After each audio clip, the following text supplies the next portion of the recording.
Well, welcome to Christian Answers. This is Pastor Jeff Short, your Bible teacher and cultural analyst. Today we're going to be looking at the life of Pope Francis, who just recently died. The Catholic Pope recently died just a week ago or so. We're going to look at his life and look at his legacy. And I ran across a good article called The Briefing by Albert Mohler, and he's done some good work as far as analyzing Pope Francis. So I'm going to jump down here. I'm not going to read the whole article, but I just want to get through to the heart of this. And he talks about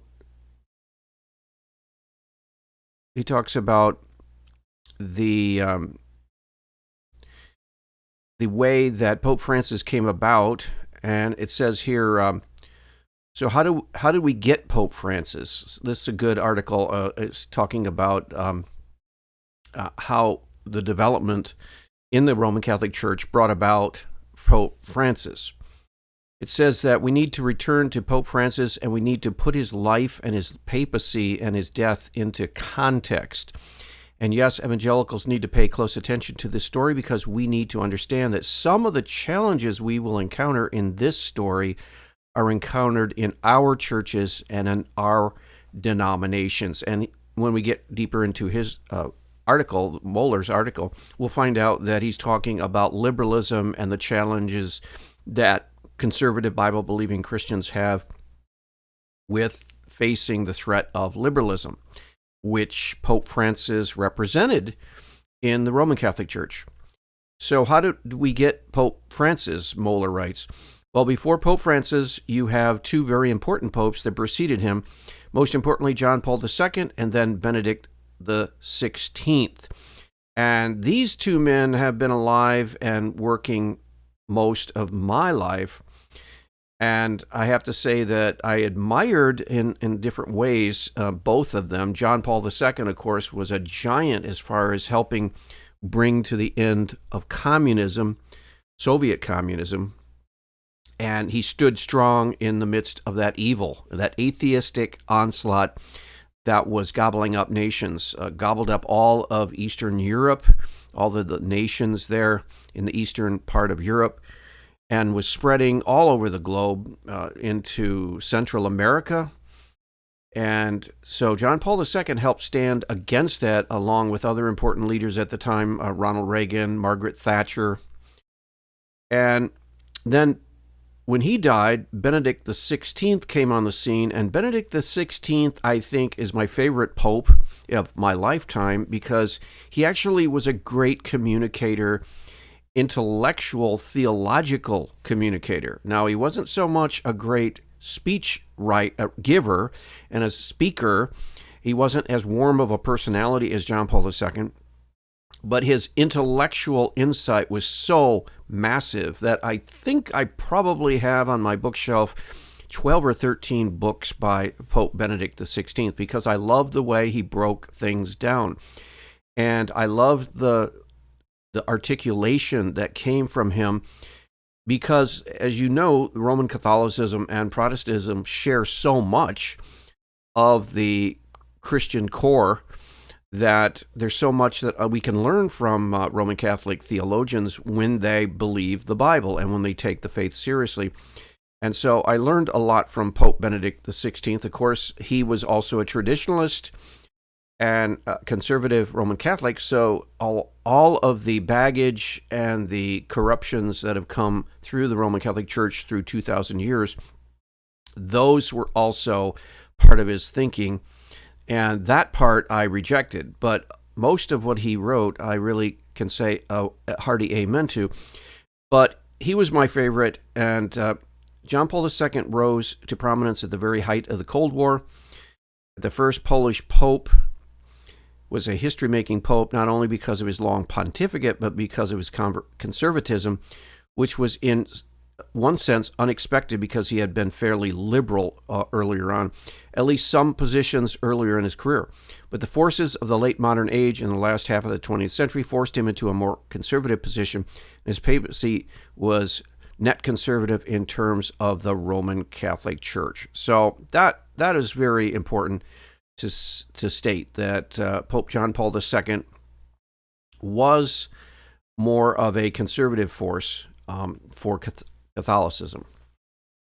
He issues classic encyclicals having to do with the Pope's declaration as official church doctrine on the sanctity of human life. So he was very strong pro-life, as affirmation of historic Catholic teachings on the gift of life and ontology, and that included human sexuality and gender.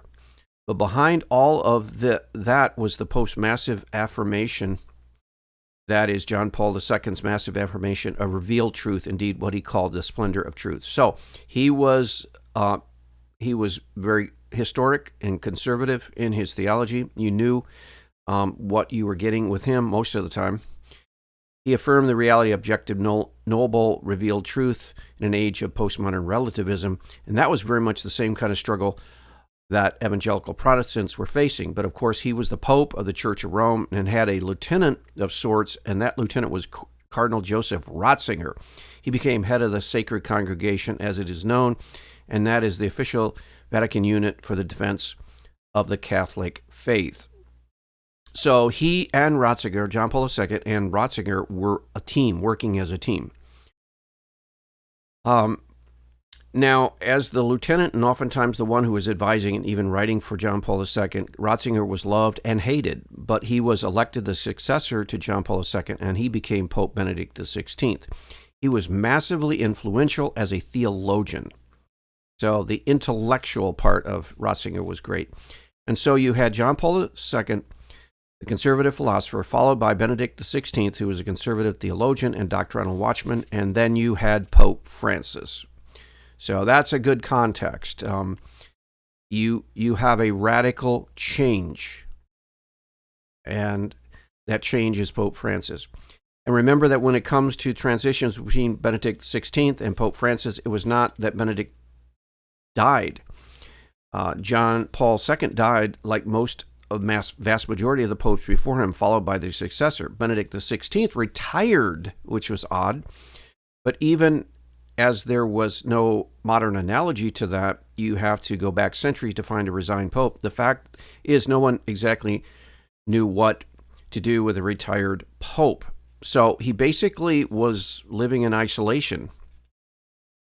So you had Pope Francis and the former pope living at the same time. And so it came to the great pleasure, none of the conservatives in the church, but the liberals, that Francis became pope. And so 12 years ago, when Benedict retired, they had to elect a new pope, and the man who was at the top of the list was the Cardinal Archbishop in Buenos Aires, Argentina.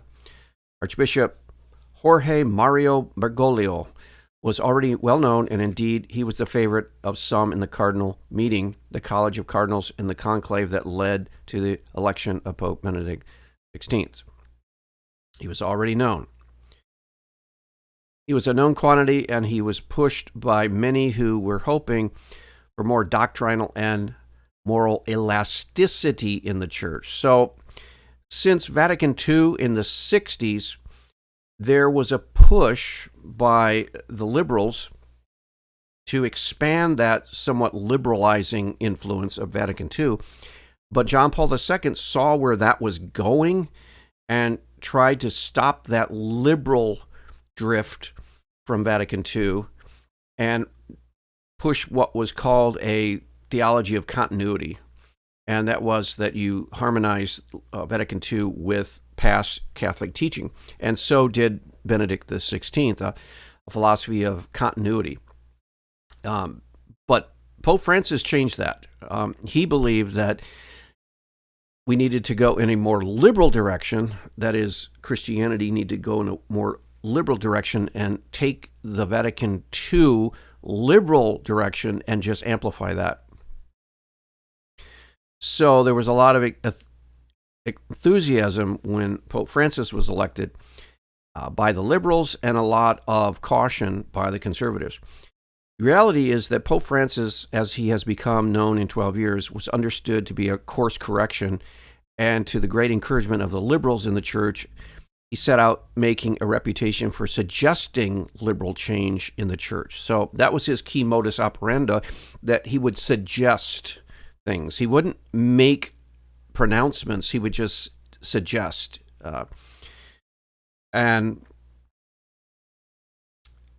in some cases, suggesting wide-scale, very broad, very sweeping doctrinal and moral changes. The bottom line is he never delivered on it, but he did suggest it over and over. That's an important point. When Cardinal Bergoglio was elected Pope 12 years ago and became Pope Francis, he took the name Francis, that you recall St. Francis of Assisi. And the Jesuits back in the medieval era, and that was a Jesuit, were known as for their doctrinal rigidity, but in the modern era, they have been known more as agenda of social justice within the Roman Catholic Church. So Pope Francis was more into that social justice strain. And he changed so much of the messaging coming out of the Vatican on matters of economics and on matters, all kinds of, would package as social justice issues. So he was different from Benedict XVI.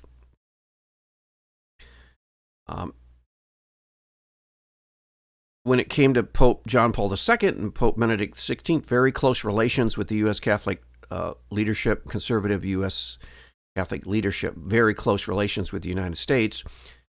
And let's go back to Pope John Paul II. In the context of the Cold War, he was a crucial factor in the crack-up of the Soviet Union. And in particular, he saw as the liberation of his own homeland, Poland, from Soviet domination. So he worked together with the West.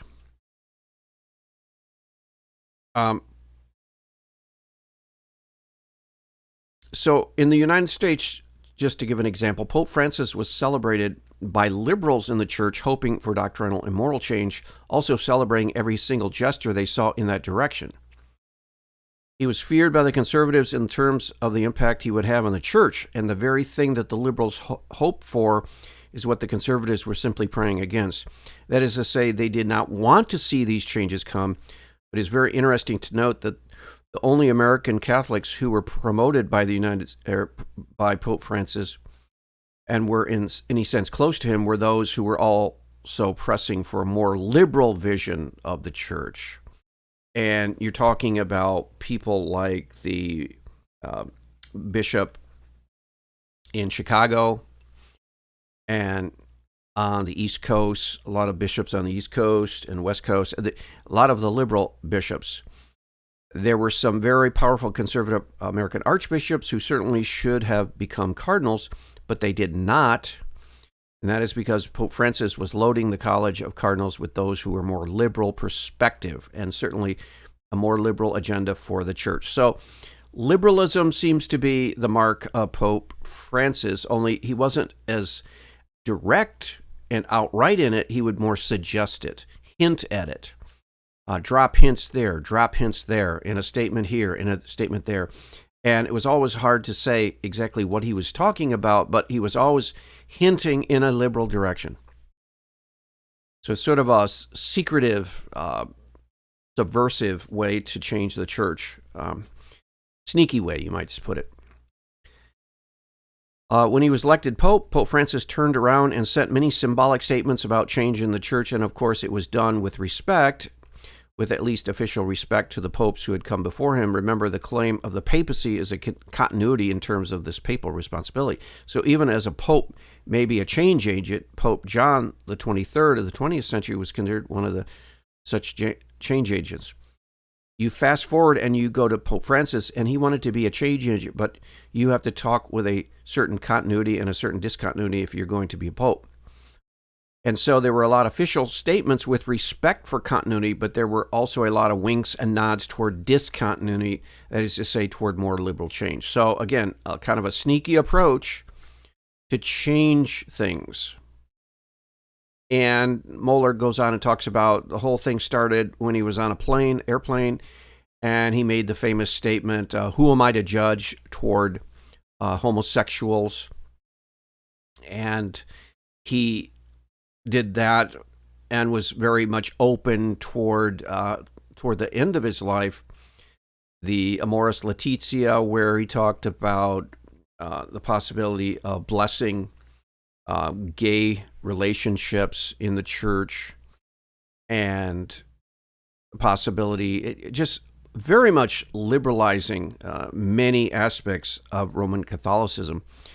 And of course, these are all compromises. Even if he doesn't officially come out and say they're all compromises, they are compromises. And that will be his real legacy of his attempt in a sneaky way to move the church, the Roman Catholic Church, in a more liberal direction. And he also did this in respect to, I remember one instance where he talked in terms of an atheist, the possibility of an atheist going to heaven.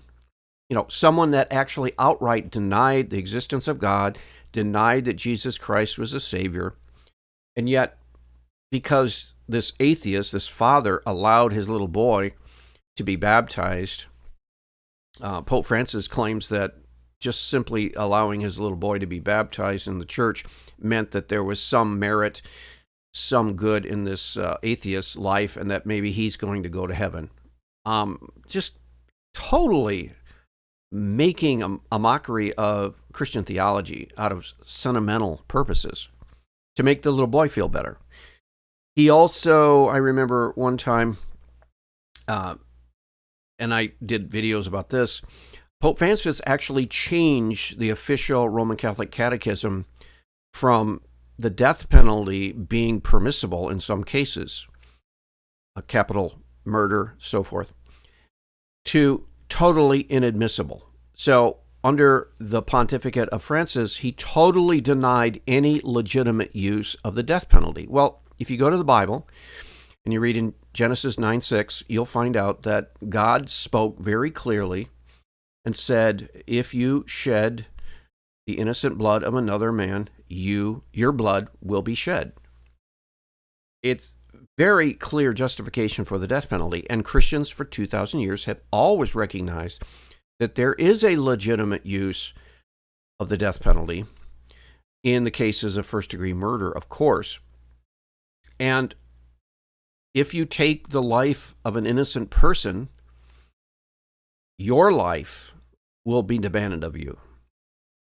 And so the Catholic Church, the different Protestant churches, the Eastern Orthodox churches, there's always been room for capital punishment based on the biblical teaching in Genesis 9:6 and in other places, even in the New Testament, where the Apostle Paul, for example, says, if I'm guilty of anything, I'm not afraid to die.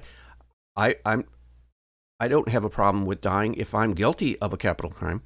So, in other words, you have justification in the Old Testament, you have justification in the New Testament for the death penalty. But yet Pope Francis comes along as a liberal and says, oh, no, that's terrible. We can't have the death penalty anymore. And he rewrites the Roman Catholic Church's catechism teaching on this point. Totally changes church teachings on this point. And he also is against life imprisonment.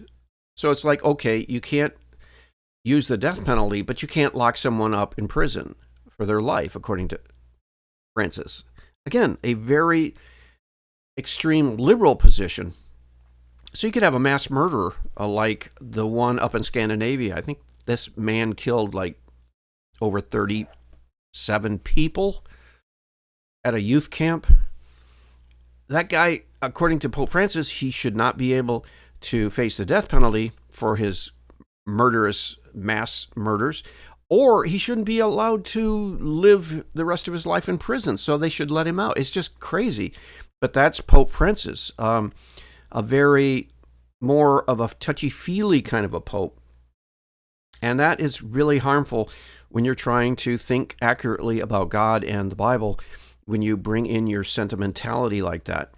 Really very confusing, and all kinds of issues like that in the Roman Catholic Church. And if you ask any conservative or more traditionalist Catholic about Pope Francis, they'll have a long list of doctrines and practices that they have problems with Pope Francis because he's trying to change the teachings and practices of the Roman Catholic Church.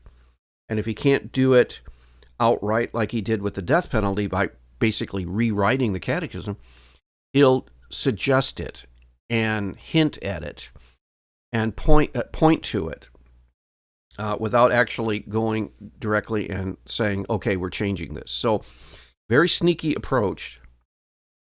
And he was also very friendly with the radical left. He was all in. Oftentimes, he would spend a lot of time talking about and writing about environmental issues and spend very little time talking about, for example, pro-life issues. So you have the slaughter of babies worldwide, millions and millions of babies every year killed, murdered through abortion. Pope Francis, even though he gave lip service often, sometimes a little bit, to pro-life, he really didn't have time for pro-life statements and advocacy. But he had a lot of time for environmental issues. He would talk about the border policies of the United States and immigration policies and interjected himself into national politics as if these were the areas that he was supposed to be leading. No, that's not the Pope's job, to get involved in all these political issues in Western nations. His job is a spiritual and moral priority to provide leadership in those areas. And he actually would spend less time in the moral and spiritual realm than he would in the overtly political and social political realm. So he found himself on the left on almost all these issues. You might say friendship with the world and the mainstream media, for example, ABC, NBC, CBS, PBS, NPR, CNN, MSNBC, all the cable news, the mainstream leftist media loved him. They would run cover for him. They would amplify the leftist views that he would express and amplify the leftist comments he would give. And they used him somewhat as a propaganda voice for their own cause. But yet, Francis at the same time knew that he was the Pope and he had to be somewhat restrained in his speech and not be as radical as he wants to be or his heart would lead him to be. So in that sense, he had to be somewhat of a double-minded man, like the book of James talks about, which is a bad thing. So, in other words, you believe radically leftist things, but you have to state them somewhat muted because you're the Pope. He would promote a lot of secular worldly causes. You look at the Vatican's schedule of conferences and meetings, and you would have all kinds of leftist politicians and leftist activists come in, gay activists, LGBTQ activists, transgender activism. Francis seemed to be open to all of these areas and basically let go a lot of his more spiritual and moral teachings of responsibility in the church. He was not very clear in his moral teachings, according to the Catholic teachings in the Bible. Very wishy-washy on cohabitation and living together without marriage, divorce, all kinds of real issues that he could add clarity. He didn't. In fact, he more muddied the waters than anything else. So he sowed the seed of a lot of confusion, because every time he would make some kind of a papal proclamation or statement, everyone could find different things in it that they liked. The radical left could go and just take what he said and then promote their cause. And his conservative constituency would be highly offended until someone from the Vatican would come and try to rescue Francis and not correct him, but give, quote, clarification to his statements. and basically try to explain away what he said. And for example, in one instance, he was talking about world religions, and he even had a conference at the Vatican where he would bring in different world religious leaders.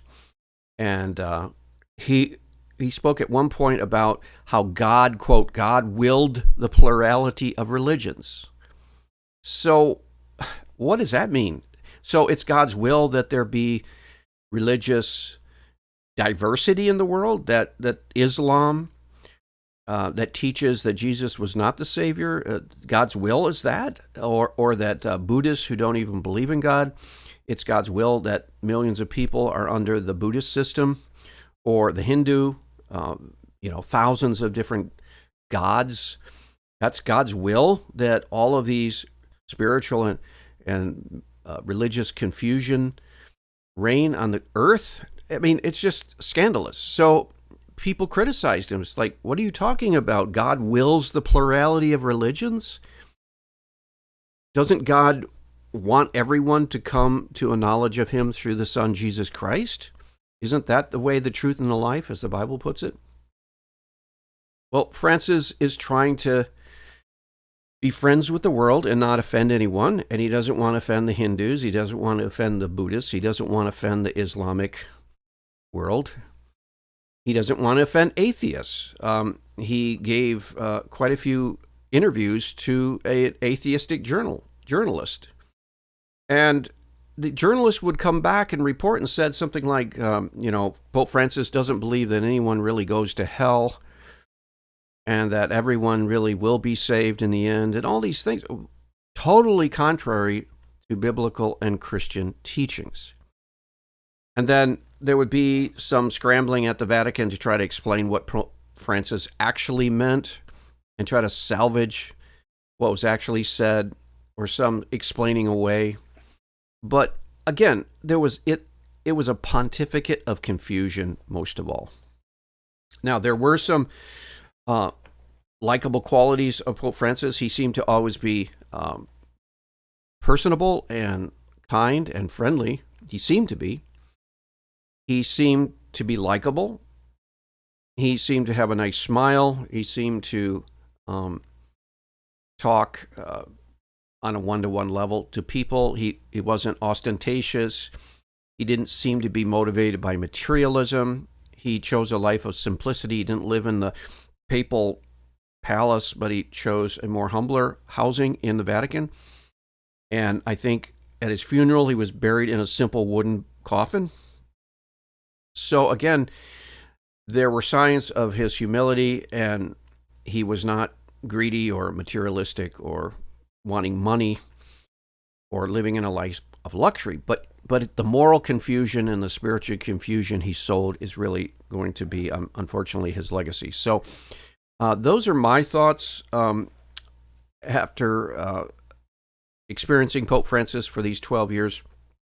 And I think Albert Mohler summed it up real good in his article. So Pope Francis is dead now, and we're going to see what, in fact, will happen here at the next meeting where they choose another pope. Stay tuned. We'll see you back next week. God bless.